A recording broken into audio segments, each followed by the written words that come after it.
I'm Chris Preston. And I'm Brad Simmerman. Welcome to Street Check, the best two-person podcast in the history of Cabot Wealth Network. Lots to get to today, Brad. It's been a very busy week for the market. We have to start with the obvious. Tom Cruise was in Vermont this week on a date or a getaway with his new actress girlfriend, Ana de Armas of Knives Out and Blade Runner 2049 fame, some other movies. I guess she was in the new Mission Impossible with him, but they were spotted in Woodstock, Vermont, which is sort of a swanky Vermont town. I have a friend who's from there, getting ice cream and uh, what else were they doing? Shopping. It's a good shopping place. Actually, my wife and I went down there to shop a year ago. Any thoughts? Any takes? I know the name just from like Tom Cruise. headlines. And I think she was dating Affleck. I see, like, I knew the names for the headlines, from the headlines. She's in Mission Impossible. I didn't know who she was. I'm normally like really good with actors and actresses, so I guess it's kind of a weird blind spot. I glad she found love. Like, Yeah. I don't know. I keep thinking though, like, oh, two celebrities being in your state is like it's like a national or it's like a state holiday now. Like that's a big I deal. know, but it's funny is that there are a fair amount that have places here. Like Mike Myers lives, um, you know, 25 minutes from my house, and people see him all the time. Like Whoopi Goldberg has a place here, and who is it? Like Jennifer Connelly and her actor husband's, I can't remember his name. I mean, Uh, you buried the lead there. You had like two like throwbacks to the 90s and then Jennifer Connelly, iconic for our generation, I think. right. Yeah. Um, yeah, they live in Stowe. So there, yeah, there's. Celebrities, they're Tom people Cruise too. has probably never been in Vermont prior to that, I would guess. Or maybe he has. I don't know. I assume at some point he ejected out of an airplane over Vermont and then Yeah, landed in yeah. He like probably accidentally ended up here. It was on a landed in stunt. Maine, landed in like upstate New York or something, and just he cleared the airspace, and that was as close as he'd gotten before. But I guess he's Right. slumming it now with his new girlfriend. That's right. Yeah. How dare you? Okay. Well, let's get to investing. Tell everyone what we're going to talk about today. Big news week, so that is our focus. Interest rate decision, GDP numbers came in, we had PCE come in, earnings season. 40% of the S&P is reporting earnings this week or has reported earnings this week. But the big mover is jobs numbers, which came in this morning and the market is responding to. We'll get to all of that a little bit later. First, it is your week to defend a take, and your take, the sell-off triggered by today's jobs report, will mirror last year's. You have 90 seconds, and you may begin. All right. Stop me if this pattern sounds familiar. S&P bottoms in mid-April, runs up for months until it hits a peak in second half of July.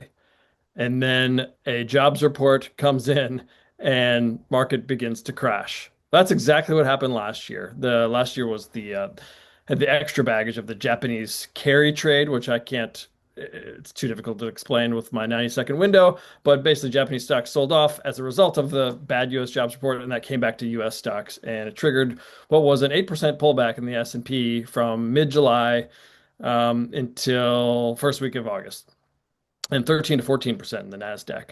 Well, I think if it won't be, if not exactly those numbers, I think we've been calling for a top here for the last few weeks, and felt like we were, Chicken Little. Say the sky was falling. Well, I think it's starting to fall now. I think just too many things have converged to conspire against this market, and the jobs report is a bad jobs report is what the market does not tolerate, and we're seeing that again for the second straight July.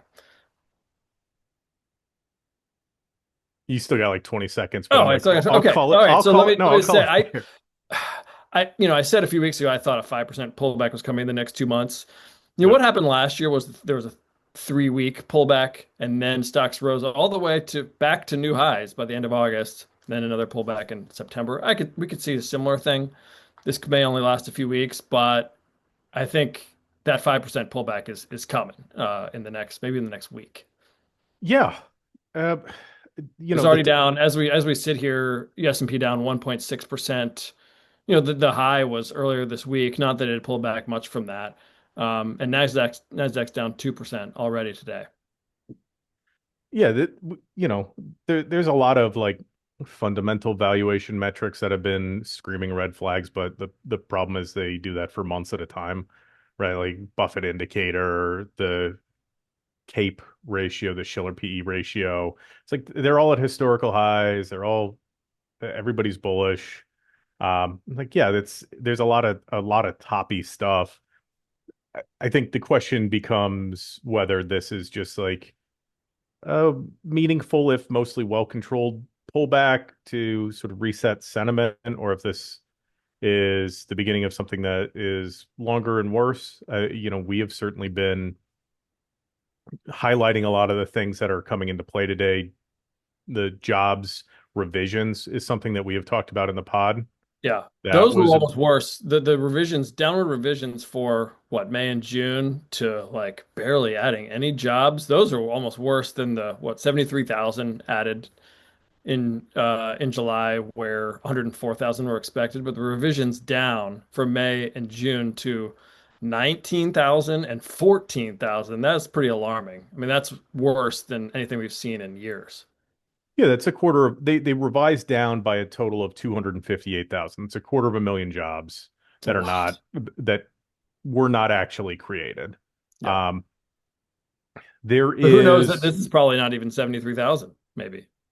yeah, there's no way. Well, I'll say there's no way it is, just because that's what the track record has been all year. But yeah, maybe. I mean, maybe it is 73,000, but I wouldn't expect it. We called this out maybe the last jobs report, as being something that is worth paying attention to. Hmm. Um, the 3-month average change in payrolls. So if you take a rolling 3-month average of payroll additions, is the lowest since June of 2020, which is pandemic era.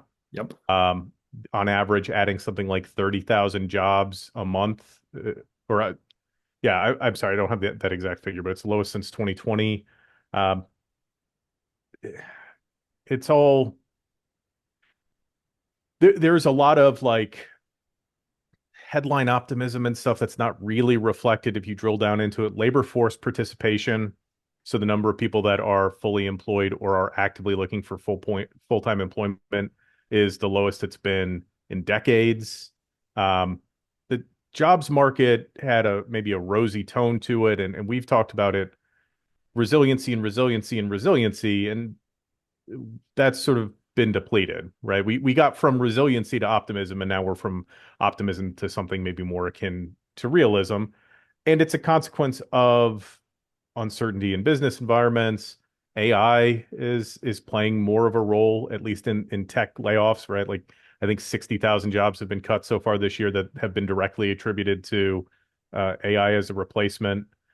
And that's hitting the sort of upper middle class, white collar segment in a way that blue collar segment of the economy got hit years, in the past couple of decades with automation. So yeah, the jobs market is not great. There is something that I think I said maybe last year or early this year. When the Fed starts cutting rates, they're going to do it for one of two reasons: either it's totally rosy or it's an emergency response. And if it's an emergency response, that's you don't want that. Yeah. And so if we get the Fed slashing rates by 50 basis points, or you get an emergency rate cut or something like that, is the hallmark of a really deteriorating economy.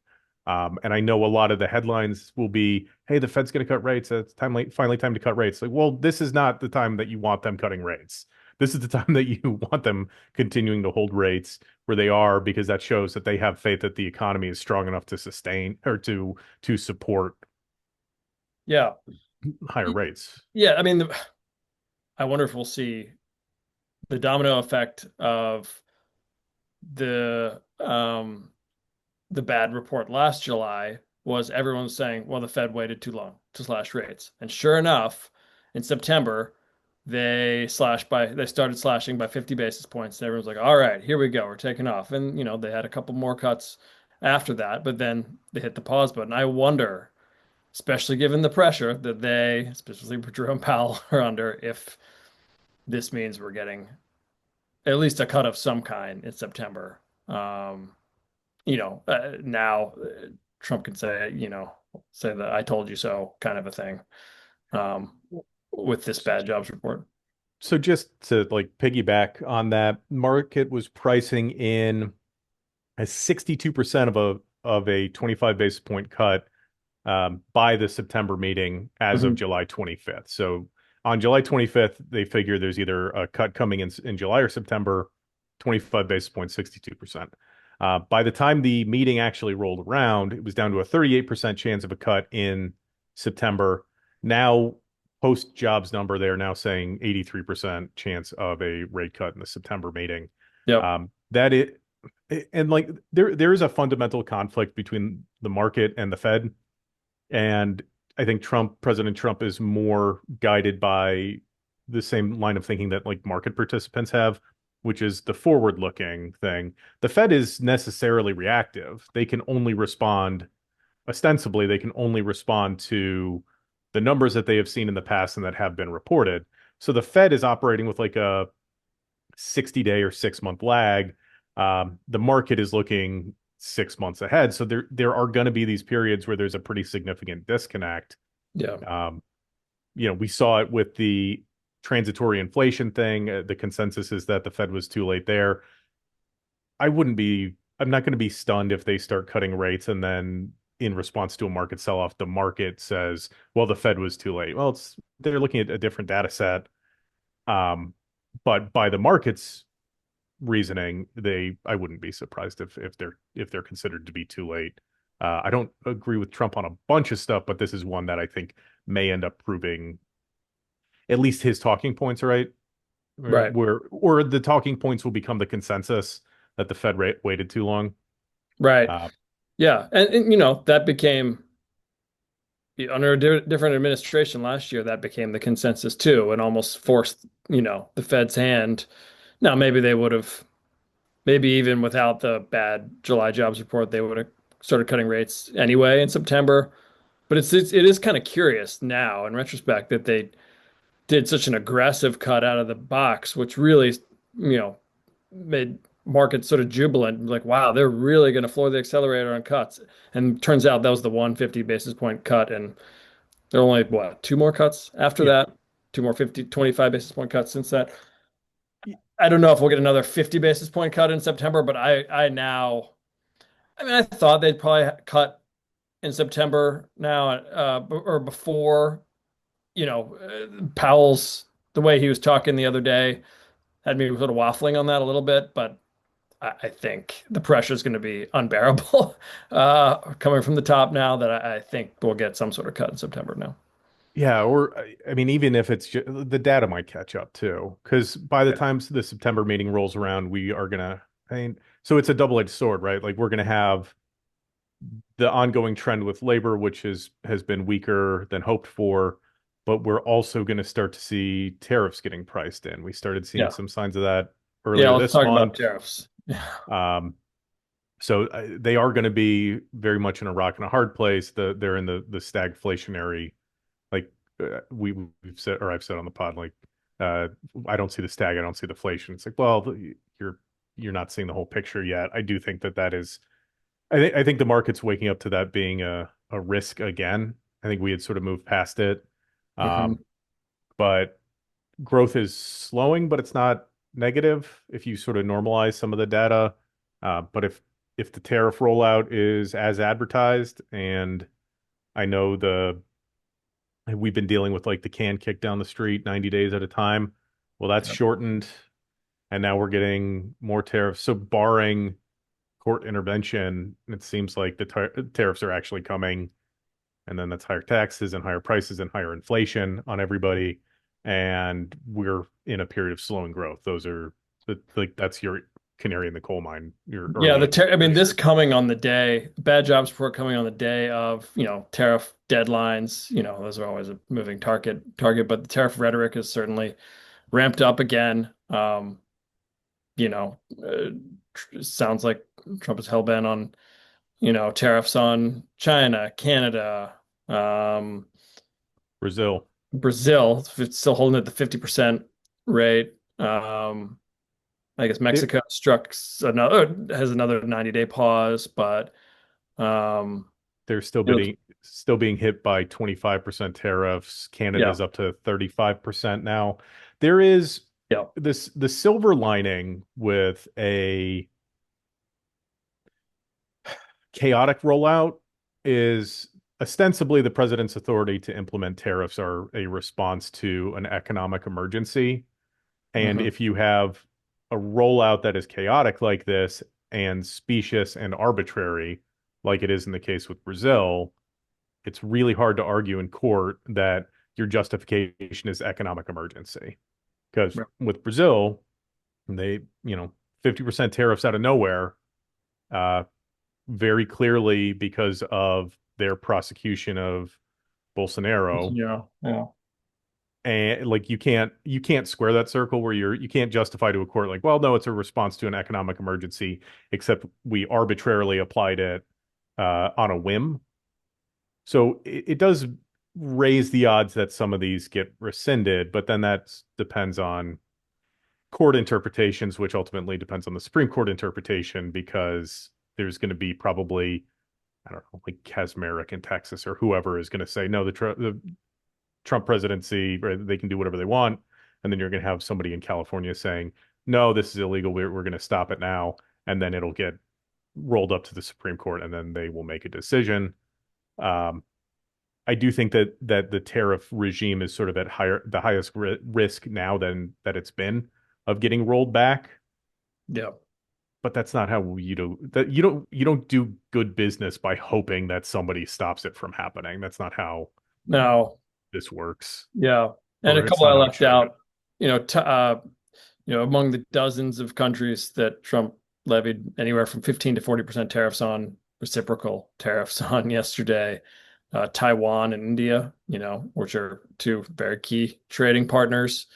Um, so, people have been sort of really you mentioned kicking the can down the road, sort of putting their tariff fears on the back burner, like, oh, it'll all work itself out. Well, as of now, it hasn't. Now, maybe it will. Changes by the minute. But for this to coincide with the bad jobs report is why we're seeing volatility, fear back in the market. The VIX is up above 20. It's up 20% today. Up above 20 for the first time since like April, I think. Yeah. Um, maybe May.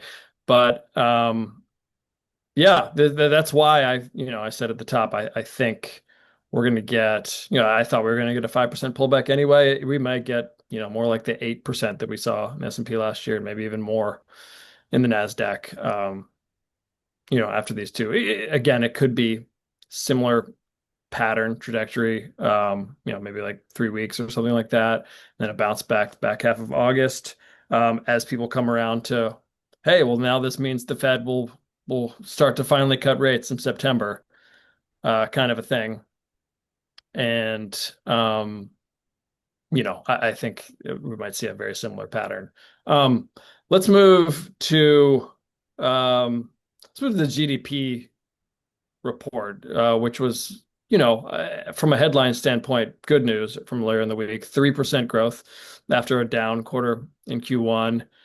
There's some asterisks to both quarters based on companies' preparation and import volumes related to tariffs.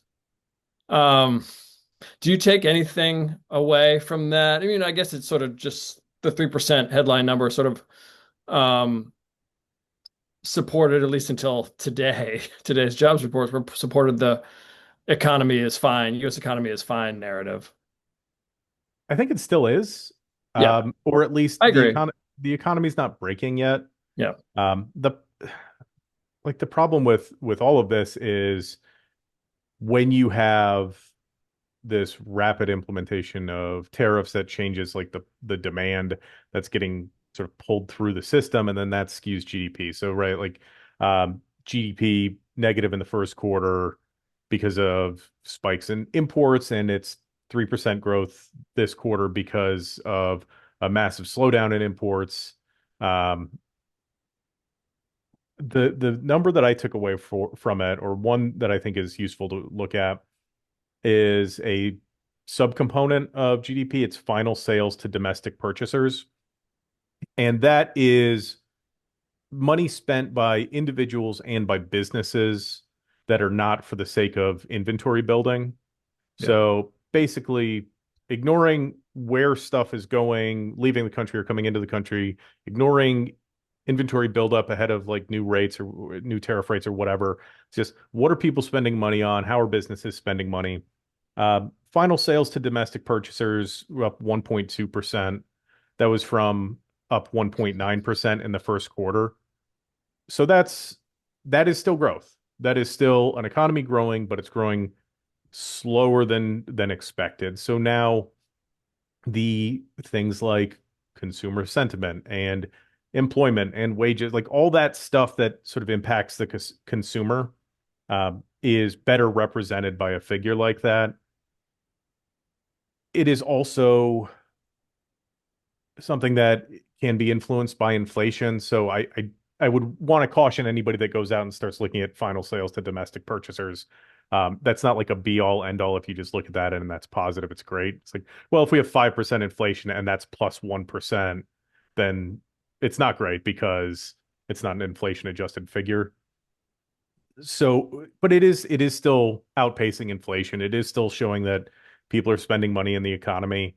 Um, there is still more just like anecdotal slowdown. Have you seen, there's been a lot of headlines about Vegas lately. Have you seen that? Headlines about what? Las Vegas specifically. No, no. So they're a good sort of bellwether for how exuberant the economy is Yeah. because it's gambling, it's vacation, it's, overpriced drinks and overpriced food and all that stuff.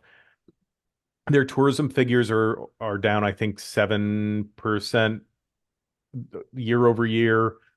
International tourism is down, which is to be expected given the political environment. Spending is lower. Service workers are reporting lower wages and lower tips from there. So, like, we are seeing everything that we would expect to see from an economic slowdown. It's just most clearly visible in the stuff that is more anecdotal. So it's Mhm. tough to look. It's tough to not conceptualize, but maybe to extrapolate that out to like what's the headline economic figure that I can point to that's going to capture that. Um, but we are seeing an economic slowdown, and this is all stuff that I think everybody that's been paying attention has been expecting. I don't think Yeah. anything that we're saying on this podcast is surprising anybody, right? No. And you mentioned uh we talked Fed and higher prices. Do you want to talk your takeaways from the PCE report? Prices in June were up 2.6%, up from 2.4% in May. And this is personal consumption expenditures. This is the key measure for the Fed and their interest rate calculation. Excluding food and energy, prices up 2.8%. Um, any big takeaways or month over month up 0.3%. Core prices up 0.3%.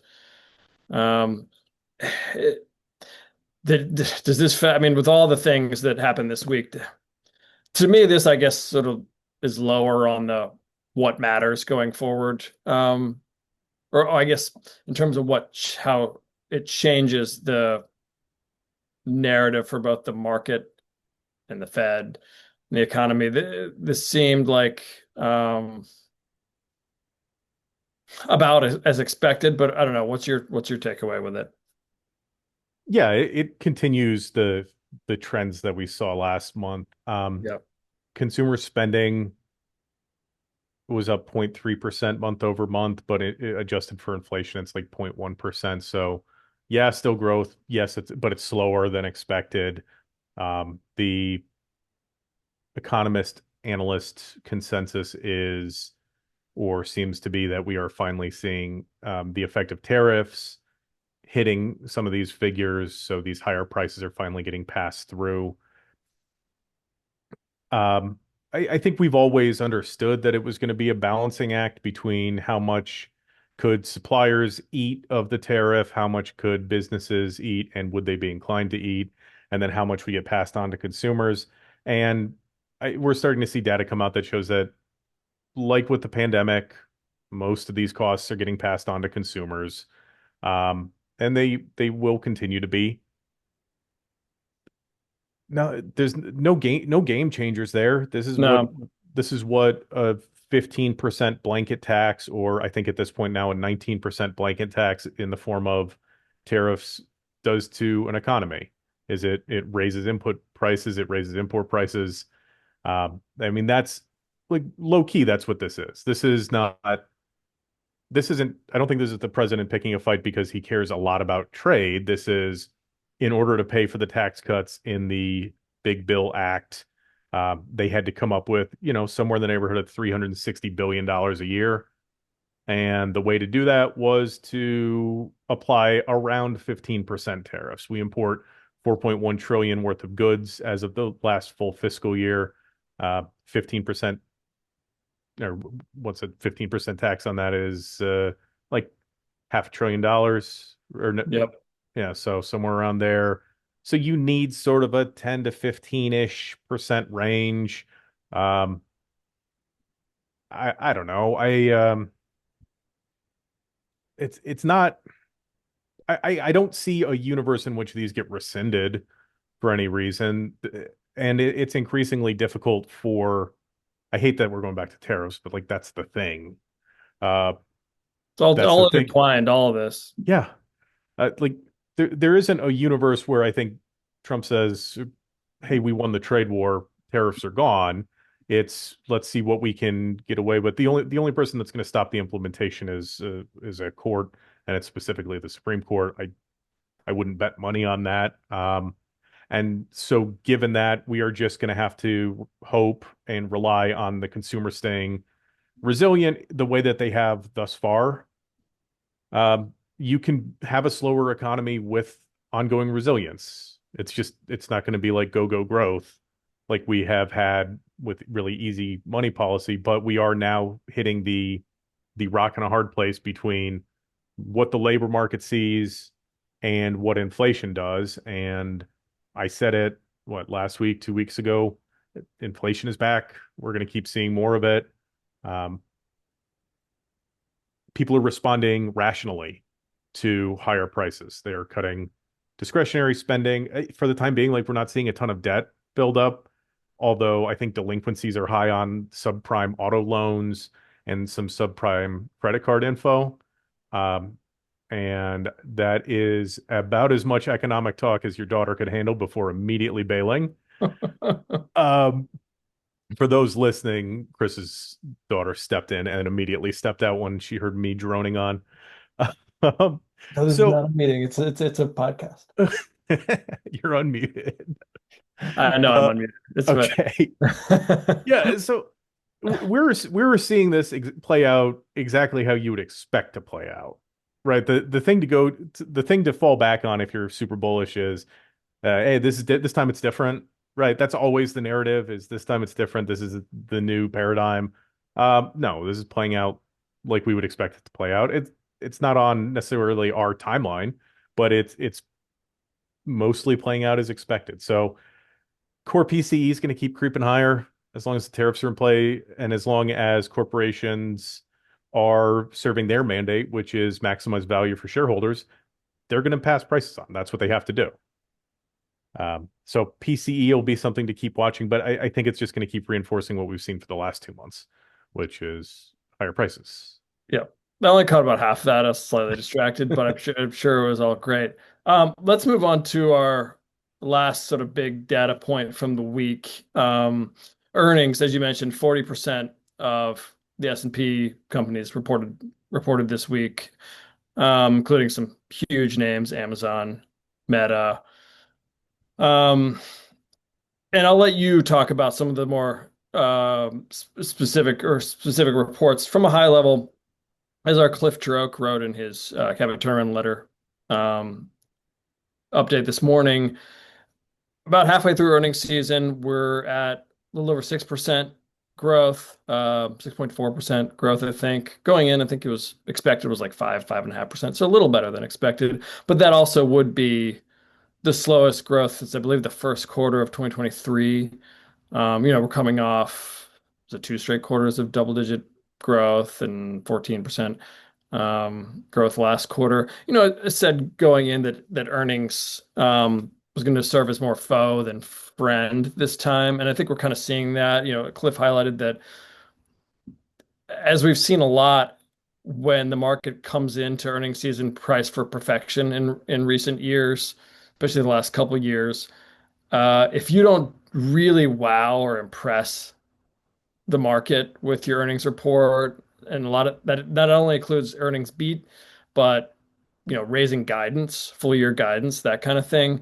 If you don't do that and your stock is riding high, you're going to get punished. Earnings beats getting punished, and well, it's not been maybe not been as severe yet of some past as it has been in some past quarters. We are seeing that, and and that's despite something like north of 80% of companies have beaten earnings estimates.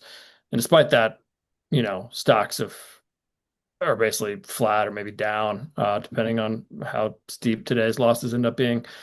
Um, so I think while earnings are largely still fine. I mean, 6% plus growth is, nothing to sneeze at. We're starting to see a little bit of a slowdown, which sort of, is in line with everything else we've talked about today.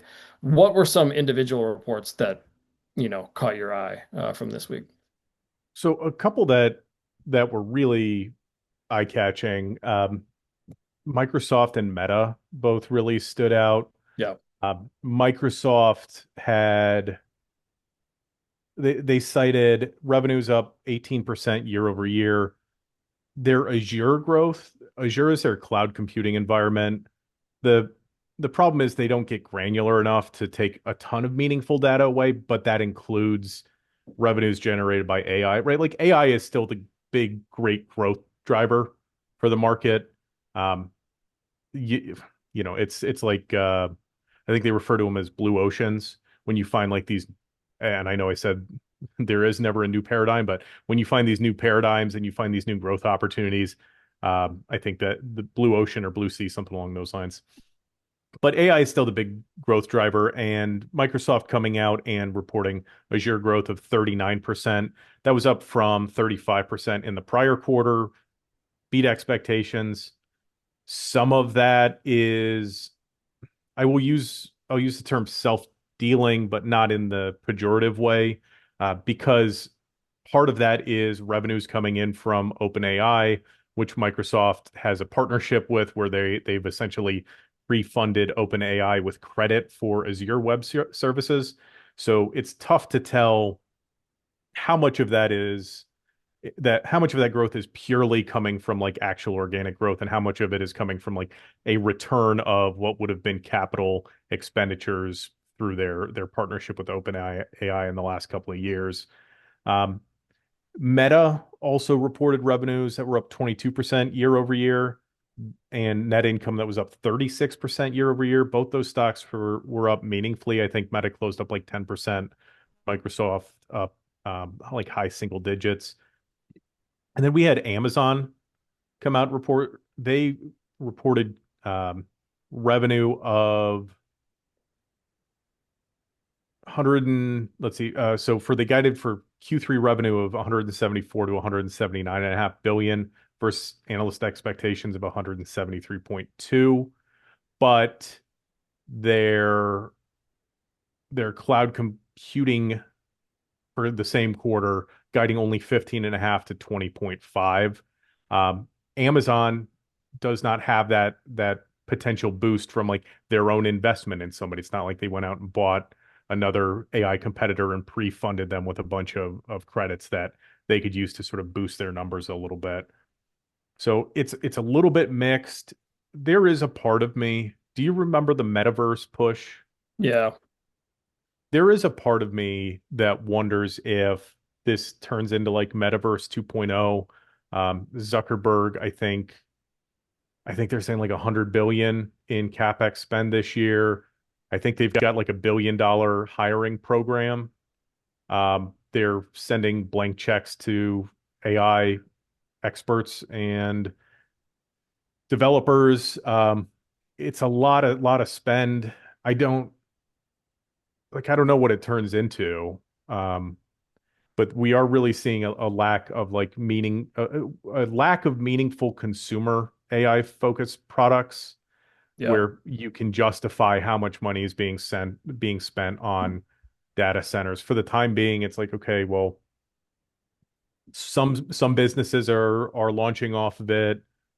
Microsoft has a leg up because Azure also includes their Office segment, which means if you bundle Copilot AI, which is their AI tool, into Office and you slightly raise Office prices, you can say that you're making money off of AI and you can lump it in with Azure growth. Um, but there is part of me that worries that we are going to top out with the capacity or the capabilities of the large language model based AI that has drawn so much investment dollars and so much attention in the last couple of years. And if that's the case, then this makes the metaverse look like a drop in the bucket because Meta lost 10 billion last year, I think, on metaverse spend, and that has been a really ineffective business unit. They haven't generated any kind of traction or uh, revenue from it, frankly.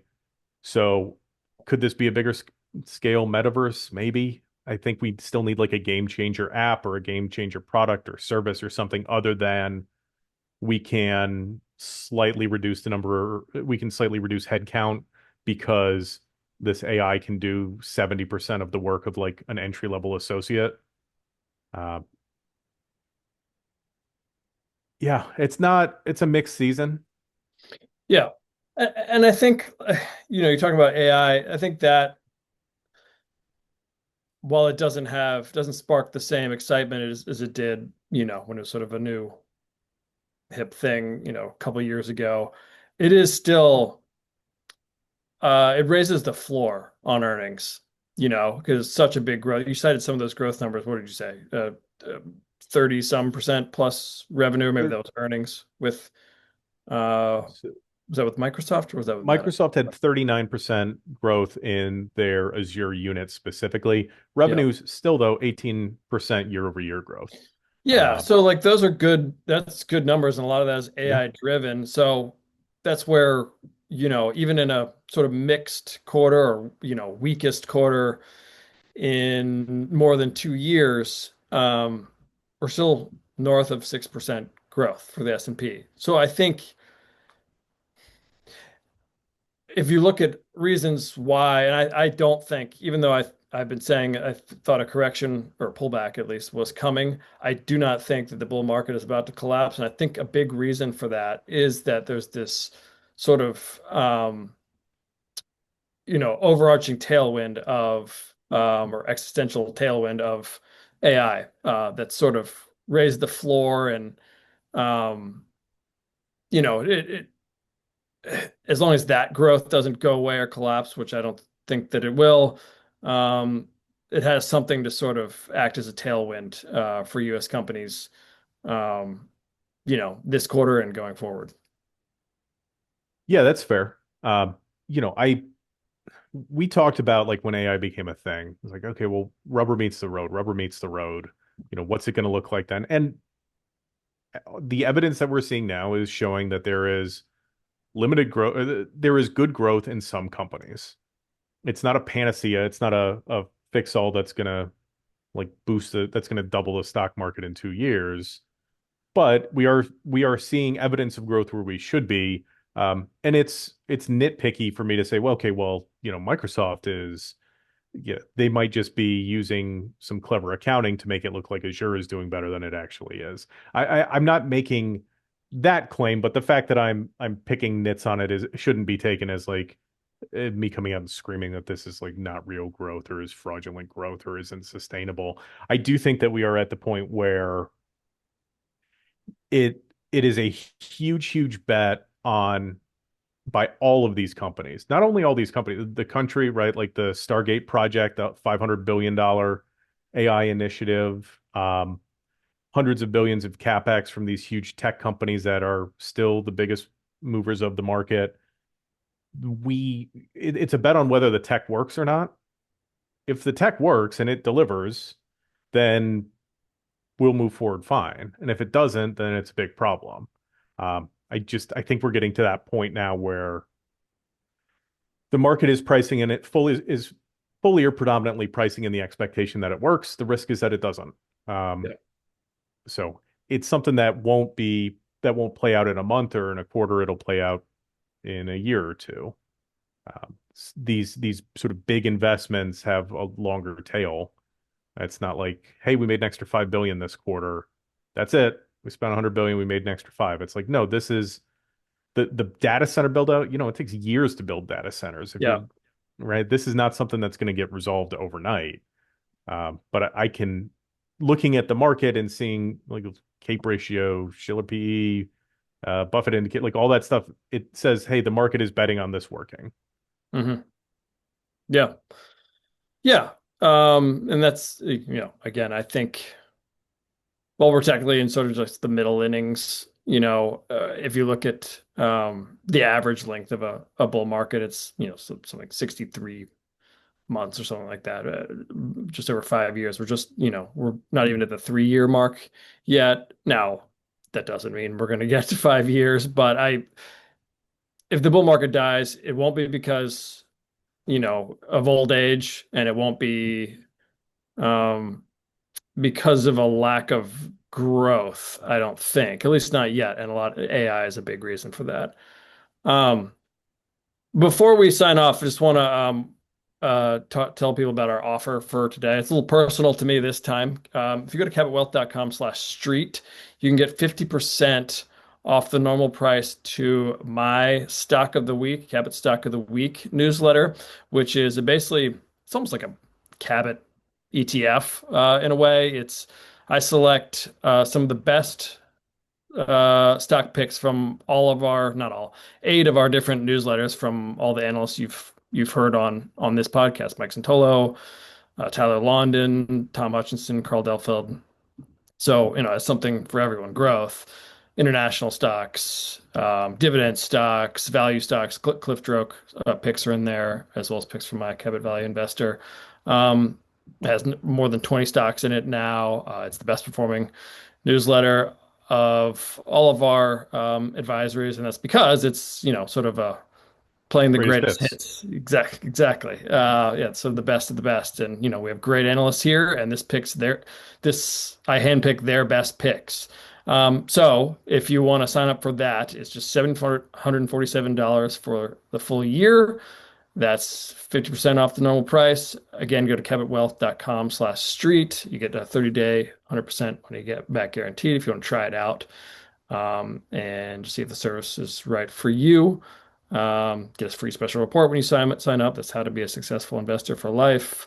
But I'm pretty confident that you will like the service if you try it out, and you will more than make up for those $747. And again, that's for today's listeners. That's 50% off the normal price. Um, Brad, any closing thoughts before we sign off for this news heavy episode? Yeah, I was just thinking, like we've been news and numbers heavy, and we've covered a Yeah. wide range. I feel like we This should was a have meat and like, potatoes episode. yeah, I do feel like we should put a bow on it. I guess the question is still bullish. Or, I mean, like that's because ultimately that's what matters, right? It's like how do you position? Yeah, Mike's still bullish, Jacob's still bullish. I, despite seeing cracks, am still general. I mean, as bullish as I get, Yeah, right? So it's like, right. um, there's all those structural factors that are still in play. There is still a lot of money out there. Um, Still a record amount in the money market accounts, 7.4 trillion it's up to now. We've talked about that at times here. yeah, I wouldn't be surprised if it's 7.6 when the next report comes out, right? Yeah. Like, we're talking about like a generational recovery from April's lows. Um, Stocks are down 1.5% ish right now. Like this sound, I think this came across, or at least my part of this came across sounding more sky is falling than people should walk away believing. Because right now it's a hiccup. Just be on the lookout for like potholes ahead. Yeah. And, here's where I'm seeing the potential sources for them. Like if we grow, if the US economy grows 1.2% for this year, that's great. It's not a recession. It's economic growth. Unemployment still at 4.2%.